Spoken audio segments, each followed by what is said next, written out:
Hello friends, నేను Jashwant from Jash creative club.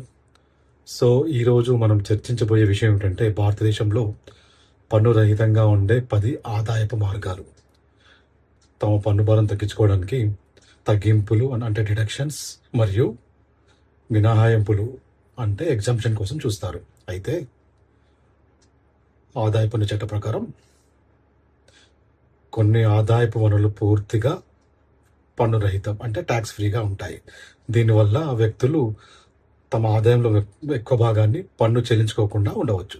So ఉదాహరణకు తీసుకుంటే వ్యవసాయపు ఆదాయం కావచ్చు, బంధువుల నుంచి అందిన బహుమతులు కావచ్చు, గ్రాట్యుటీ కావచ్చు, కొన్ని రకాల వడ్డీ ఆదాయం కావచ్చు, మరియు జీవిత బీమా మెచ్యూరిటీ ద్వారా వచ్చిన మొత్తం కావచ్చు, లేకపోతే వడ్డీ కావచ్చు. కొన్ని ఆదాయాలు నిర్దిష్ట షరతులకు లోబడి పన్ను మినహాయింపుకు అర్హత పొందు. ఈ పన్ను రహిత ఆదాయం అంటే ట్యాక్స్ ఎగ్జంప్షన్ ఇన్కమ్ సోర్సెస్ తెలుసుకోవడం ద్వారా పన్నుంపు చెల్లింపుదారులు అంటే ట్యాక్స్ పేయర్స్ తమ ఆర్థిక ప్రణాళిక అంటే ట్యాక్స్ ప్లానింగ్ని మెరుగ్గా రూపొందించుకోవచ్చు. సో ఇందులో నెంబర్ 1 మొదటి వచ్చేసి వ్యవసాయపు ఆదాయం. భారతదేశంలోని వ్యవసాయ భూమి వచ్చే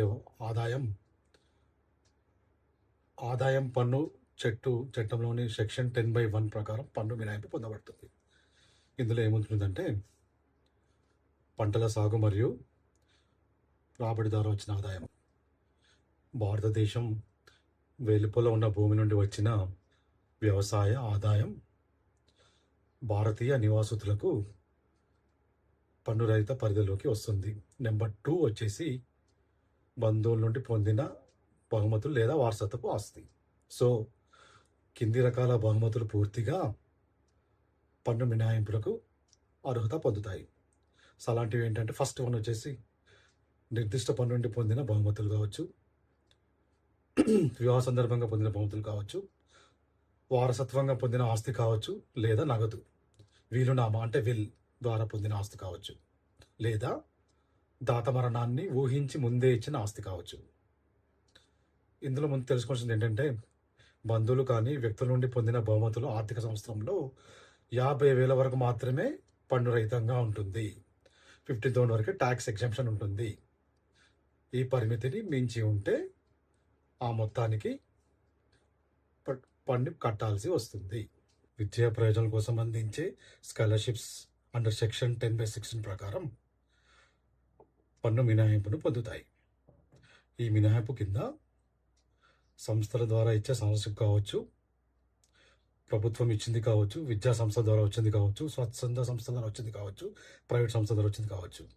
విద్యా ఖర్చుల కోసం అందించే మొత్తంపై ఎలాంటి గరిష్ట పరిమితి ఉండదు. నెంబర్ 4 వచ్చేసి పదవి విరమణ సందర్భంగా పొందిన గ్రాట్యుటీ అంటే రిటైర్మెంట్ బెనిఫిట్స్. గ్రాట్యుటీ అంటే ఏమిటంటే ఉద్యోగి పదవి విరమణ చేసినప్పుడు లేదా ఉద్యోగం విడిచినప్పుడు యజమాని చెల్లించే ఒకేసారి మొత్తం అన్నమాట. సో ప్రభుత్వ ఉద్యోగులకు లభించే గ్రాంట్ వచ్చేసి పూర్తిగా పన్ను మినహాయింపును పొందుతాయి.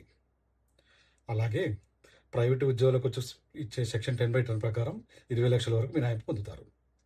సో కొన్ని సంబంధిత నిబంధనలకు లోబడి ఇవి ఉంటాయి. అదేవిధంగా 5th వచ్చేసి లీవ్ ఎన్కాష్మెంట్. కేంద్ర మరియు రాష్ట్ర ప్రభుత్వ ఉద్యోగులు పదవి విరమణ సందర్భంగా పొందే లీవ్ ఎన్కాష్మెంట్ పూర్తిగా పన్ను రహితం. ప్రభుత్వ ఉద్యోగులకు కూడా పన్ను మినహాయింపు లభిస్తుంది. ప్రస్తుతం గరిష్టంగా 8 లక్షల వరకు గరిష్ట మినహాయింపు ఉండవచ్చు. అయితే అది జీతం మరియు మిగిలిన సెలవులు మరియు పొందిన మొత్తంపై ఆధారపడి ఉంటుంది. నెంబర్ 6 వచ్చేసి హిందూ అవిభక్త కుటుంబం అంటే HUF నుండి పొందిన మొత్తం అమౌంట్ అన్నమాట. ఒక వ్యక్తి హిందూ అవిభక్త కుటుంబం సభ్యునిగా పొందిన మొత్తం పన్ను మినహాయింపునకు అర్హత పొందుతాడు. HUF ఇప్పుడు ఆదాయంపై పన్ను చెల్లించి ఉంటే సభ్యులకు పంపిణీ చేసిన మొత్తాలపై మరియు వాటిపై ఎలాంటి పన్నించబడదు. నెంబర్ 7 వచ్చేసి భాగ్యస్వామ్య సంస్థలు అంటే పార్ట్నర్షిప్ ఫామ్ కావచ్చు లేదా LLP కావచ్చు. లాభాల నుండి వచ్చే వాటా. భాగస్వామ్య సంస్థలు అంటే కింది భాగస్వామ్య సంస్థలు పొందే లాభాలు అంటే వాటాలు సెక్షన్ 10/2/A ప్రకారం పన్ను మినహాయింపును పొందుతాయి.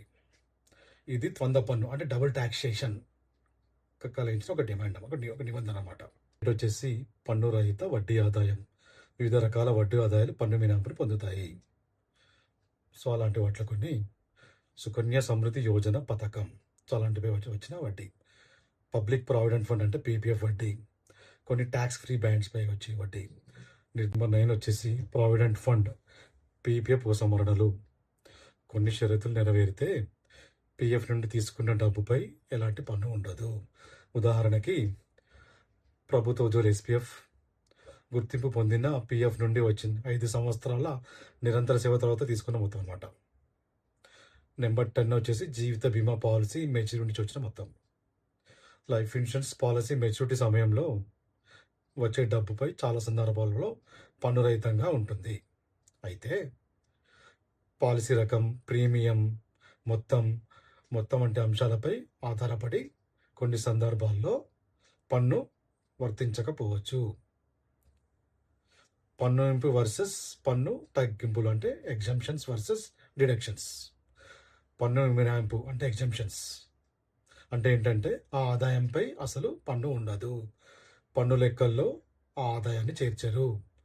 పన్ను తగ్గింపు అంటే డిడక్షన్స్ అంటే ఏంటంటే మొత్తం ఆదాయం నుంచి కొంత మొత్తాన్ని తగ్గిస్తారు, మిగిలిన ఆదాయంపై మాత్రమే పన్ను లెక్కిస్తారు. ఉదాహరణకు సెక్షన్ 80C, సెక్షన్ 80D కింద లభించే ప్రయోజనం అనమాట. సో ఇవి మనం డిస్కస్ చేసిన విషయాలు. సో ఫ్రెండ్స్, ఇప్పటివరకు మనం 10 tax free income sources in India అంటే భారతదేశంలో పన్ను రహితంగా ఉండే ఆదాయ వనరుల గురించి చర్చించాం. సో ఇలాంటి ఎన్నో టాపిక్స్ గురించి మనం ఫ్యూచర్ కూడా చర్చిద్దాం. సో కొంతమంది కీలకమైన వ్యక్తులు కూడా మనం ఇంటర్వ్యూ చేద్దాం మన పాడ్కాస్ట్లో. సో మీరు తెలిసిన వాళ్ళ ద్వారా మన ఛానల్ సబ్స్క్రైబ్ చేయించండి.